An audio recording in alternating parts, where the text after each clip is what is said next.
நம்ம கேப்டன் நம் ரத்தத்தில், நம் உணர்வில், நம் உயிர் மூச்சில் நம்முடன் கலந்திருக்கிறார்.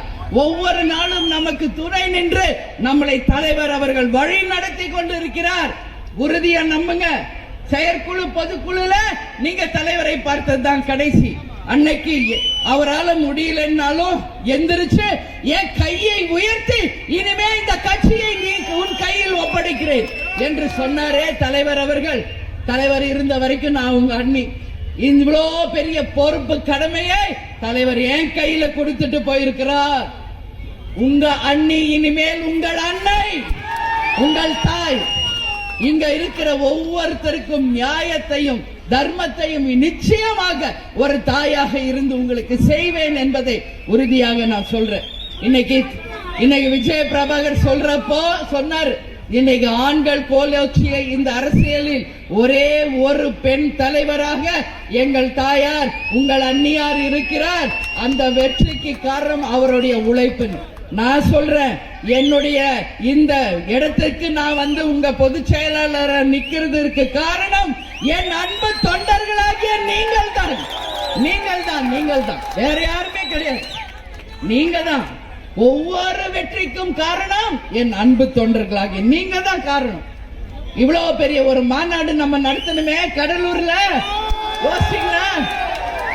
யாராவது இப்படி ஒரு மாநாடு நடத்த முடியுமா? 100 சோறு பீரு வண்டி வாகனம் புடவை எல்லாத்தையும் கொடுத்துதான், காசு கொடுத்தா கூட்டத்தை காட்ட முடியும். யாராக இருந்தாலும் நான் யாரையும் குறை சொல்ல, இதான் உண்மை, இதான் யதார்த்தம். ஆனால் கேப்டன் என்ற ஒற்றை சொல்லுக்கு அந்த அன்புக்கு கட்டுப்பட்டவர்கள் நமது தொண்டர்கள். ஏன் நான் சொல்றேன், கட்சி ஆரம்பிச்சு 20 வருஷம் முடிஞ்சு 21வது வருஷத்துல நாம இருக்கோம். ரசிகர் மன்ற காலத்திலிருந்து இன்றைக்கு வரைக்கும் கேப்டனுக்காகவே உங்கள் உயிரையும் மூச்சையும் உங்கள் உழைப்பையும் வியர்வையும் சிந்தி நீங்கள் வளர்த்த இந்த கட்சிக்கு உண்மையில் அத்தனை பேருக்கும் நான் தலை வணங்குகிறேன். உங்கள் அத்தனை பேருக்கும் தலை வணங்குகிறேன்.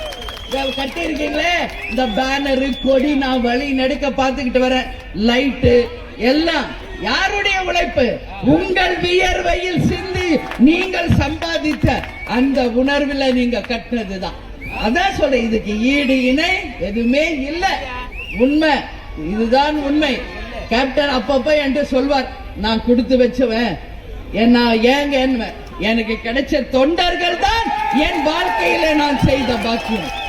நான் பாக்கியசாலி, என் தொண்டர்கள் தான் என்னுடைய உயிர் எல்லாம் அப்படின்னு. அதையே தான் உங்க அண்ணியும் சொல்ற. இனி என்னுடைய வாழ்நாள் உங்களுக்காக தான். நான் வாழும் காலம் தேமுதிகவுக்கும் கடைகோடியில் இருக்க நம் நிர்வாகிகள் தொண்டர்களுக்காக தான் என் வாழ்க்கை என்பதை தலைவர் அந்த பொறுப்பு கையில கொடுத்த அன்னைக்கு அதை நான் முடிவு செய்து விட்டேன்.